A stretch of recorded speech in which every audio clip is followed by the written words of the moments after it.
देश पातळीवरच्या बातम्या ऐकल्या, एकमेकावर टीका करण्याच्या बातम्या आहेत, तानाशाह से देश बचाओ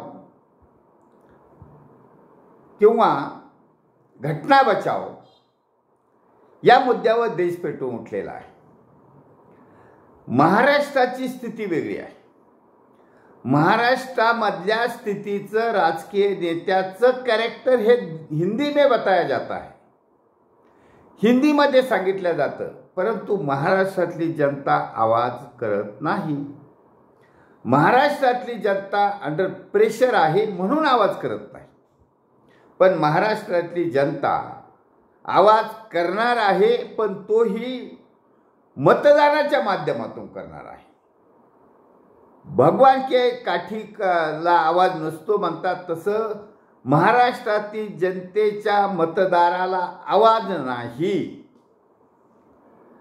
आता अहमदनगरची स्थिती पाहिली तर कोण कोणापासून बचाव करा, घटना वाचवा हा देश पातळीचा विषय, तो पण अहमदनगर जिल्ह्यासाठी आहे.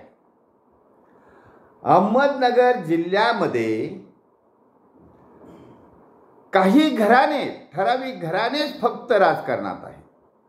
ठराविक घराण्याच्या हातातच फक्त साखर कारखाने आहेत. ठराविक घराण्याच्या हातात शैक्षणिक संस्था आहेत. ठराविक घराण्याच्या हातात ह्या जिल्हा परिषदा आहेत, महानगरपालिका आहेत, आणि काही ठराविक नेतेच याची उलथापालथ करतात, बदल करतात, परंतु जागेवर तेच असतात, ते हटत नाहीत. खासदार मुलगा असेल तर बाप आमदार होईल, मंत्री बाप असेल तर मुलगा खासदार होईल. ही महाराष्ट्रातील स्थिती आहे. आता देशाचा विचार करता आपण महाराष्ट्रापुरता विचार केला.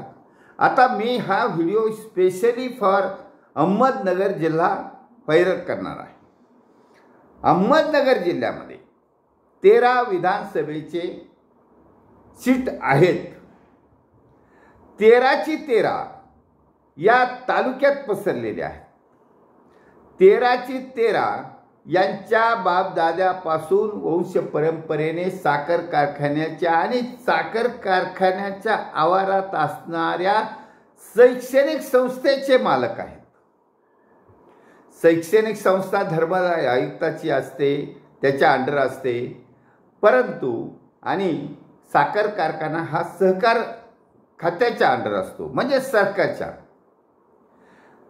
परंतु हेच सरकारमध्ये असल्यावर यांच्याच हातात सगळं काही आहे. यांच्या हातात असल्यामुळे हे सामान्य लोकांना नोकरी देऊन दावणीला बांधतात, नोकरी देऊन दावणीला बांधतात आणि त्यांचं मतदान विकत घेतात. बळजबरीने, लालच दाखवून, दबाव दाखवून, नोकरीचं आमिष दाखवून. आज मी निवडणूक शाखेत गेलो होतो, त्या ठिकाणी जास्त तर अपक्ष, छोट्या पक्षाचे उमेदवारच आपला रेकॉर्ड करण्याच्या धामधुमीत असतात. तेव्हा तिथं मी सांगितलं की त्या बाबांनो, हे फक्त आम समाजातल्या उमेदवारासाठी आहे. जे उमेदवार स्वतःला प्रस्थापित घराणेशाहीचे समजतात त्यांना इकडे लक्ष द्यायची गरज नाही. त्यांना बाहेर जाऊन मतदारांना लालच देण्याची त्यांची पळापळी चालू आहे. मग लालच दिली, आला नाही, पैसे दिले, आला नाही, मग दबाव टाकून आणता येतो. हा सर्व प्रकार अहमदनगर जिल्ह्यामध्ये आहे. त्यामुळं ठराविक आडनावाचेच नेते ह्या जिल्ह्यामध्ये होऊन गेले आहेत. जर आपण अहमदनगर जिल्ह्याच्या उत्तरेकडून पाहिलं तर काळे आहेत, कोल्हे आहेत, नंतर विखे आहेत, नंतर गडाख आहेत, नंतर ढाकणे आहेत, नंतर राजळे आहेत, नंतर घुले आहेत, आणि या इकडे गेल्या तर नंतर पाचपुते आहेत. नंतर या लोकांना ऑडिट करून पहा की कोणाला साखर कारखाना नाही. मग साखर कारखाना आणि आमदारकी याचा काही संबंध? तरी सबंध आहे. कारण आमदार होण्यासाठी ही लोकशाहीमध्ये आहे की लोकांनी निवडून द्यायचं आहे. मग लोक स्वतःहून आपल्याला निवडून देणार नाहीत.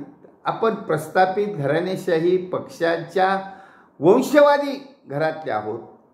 आपल्याला लोक निवडून देणार नाही म्हणून ते पूर्वतयारी करतात. काय तयारी करतात?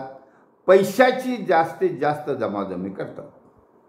आता पैशाची जमाजमी करून निवडणुकीमध्ये वापरतात.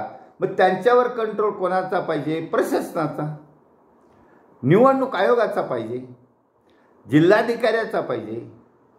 पण ते त्याला न जुमानता हातमिळवणी करून तडजोड करून सर्व काही मॅनेज करतात आणि आपल्या घरातला खासदार आमदार व्हायलाच पाहिजे हे त्यांचे प्रयत्न चालू असतात. मग आता अहमदनगर जिल्ह्यामध्ये सैनिक समाज पार्टीने मला तिकीट दिलं आहे. मी अल्प खर्चात निवडणूक येण्याचा एक नवा पायंडा आमच्या देशभर सैनिक समाज पार्टीने मांडलेला आहे. कारण यांच्यासारखे पैसे खर्चून निवडून येण्यासाठी सामान्य माणसाला, माझ्यासारख्या सुशिक्षित माणसाला इवन एअरफोर्समध्ये जाऊन देशसेवा केली असली तरी एवढं शक्य नाही. त्यांच्या प्रोसिजरने निवडणूक जिंकणं शक्य नाही आणि ती आम समाजाच्या नागरिकाची अपेक्षा पण नाही. पण आम समाजाच्या नागरिकांना हा व्यासपीठ मिळालं नव्हतं. म्हणून गेले 75 वर्षापासून आता मी टी व्हीवर नाही सोशल मीडियावर याचं भाषण ऐकलं. केजरीवालचं जेलमधून आल्यानंतर त्याने जे भाषण केलं त्या भाषणामध्ये फार मोठं तथ्य होतं. मग ते तथ्य देशासाठी होतं. त्यांनी 140 करोड लोकांना आव्हान केलं होतं.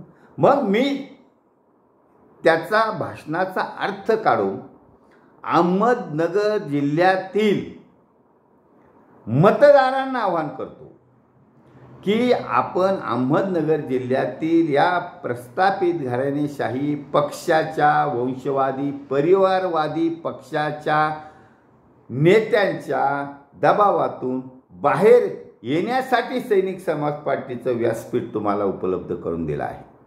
कारण संख्या आम समाजातल्या नागरिकांची संख्या भरमसाठ असते. आम समाजातला नागरिक सुशिक्षित असतो. आम समाजातला नागरिक इमानदार असतो. आम समाजातला नागरिक देशभक्त असतो. आम समाजातलाच नागरिक देशसेवेसाठी सैन्यात जातो. आम समाजातलाच नागरिक शिक्षण घेऊन प्राध्यापक शिक्षक सरकारी नोकरी अधिकारी होतो. आम समाजातला नागरिक इमानदार असतो. परंतु या राजकीय नेत्यामुळे हा सर्व नॅचरल जस्टिस नैसर्गिक नियमाचं उल्लंघन होत आहे आणि म्हणून लोकशाहीला धोका निर्माण झाला आहे. घटना बचावपेक्षा मी सांगतो अहमदनगर जिल्ह्यातील मतदारांनो, तुम्ही आधी अहमदनगर जिल्हा वाचवलाच पाहिजे आणि त्याच्यासाठी तुम्हाला सैनिक समाज पार्टीचा उमेदवार म्हणजे मी ॲडव्होकेट शिवाजी डमाळे याला मतदान करा आणि तुमचं स्वातंत्र्य पुन्हा अबाधित होणार आहे. तुम्ही या परिवारवादी लोकांच्या ताब्यातून तुम्हाला बाहेर काढल्या जाईल. तुम्ही स्वावलंबी नागरिक व्हा, निर्भीड नागरिक व्हा आणि निडर नागरिक व्हा, धैर्यवान नागरिक आहातच. माननीय अण्णा हजारे आपल्या जिल्ह्यातील आहेत. त्यांनी हे समाजसेवेच्या मार्गाने केलं. मी आता राजकारणाच्या मार्गाने करीत आहे. त्यामुळे अहमदनगर जिल्ह्यातील सर्व मतदारांना विनंती आहे की बांगड्या चिन्हावर मतदान करावे. बांगड्या चिन्ह का घेतलं याचा मी अनेक व्हिडिओमध्ये लेखामध्ये उहापोह केलेला आहे. हा सन्मान आहे. छत्रपतींच्या मातोश्री जिजाऊंच्या बांगड्यांचा सन्मान आहे. नगरच्या नाव बदललं, अहिल्यानगर झालं आहे म्हणून अहिल्याबाई होळकरांच्या बांगड्याचा सन्मान आहे. म्हणून माता भगिनींनी निम्मी मतदार संख्या आहे तुमची. 19,08,000 मतदान आहे. त्यापैकी निम्मी संख्या माता भगिनीची आहे आणि माता भगिनींना सन्मान देणाऱ्यांची संख्या उर्वरित 9 लाख आहे. त्यामुळे सर्वांनी मिळून प्रत्येक पुरुषाने आणि महिलांनी सुद्धा सैनिक समाज पार्टीच्या बांगड्या चिन्हाचं उद्या परवा बटन दाबून फक्त ॲडव्होकेट शिवाजी नमाळे यांना निवडून द्यावे ही नम्र विनंती. भारत वर्ष की जय. छत्रपती शिवाजी महाराज की जय. सैनिक समाज पार्टीचा विजय असो.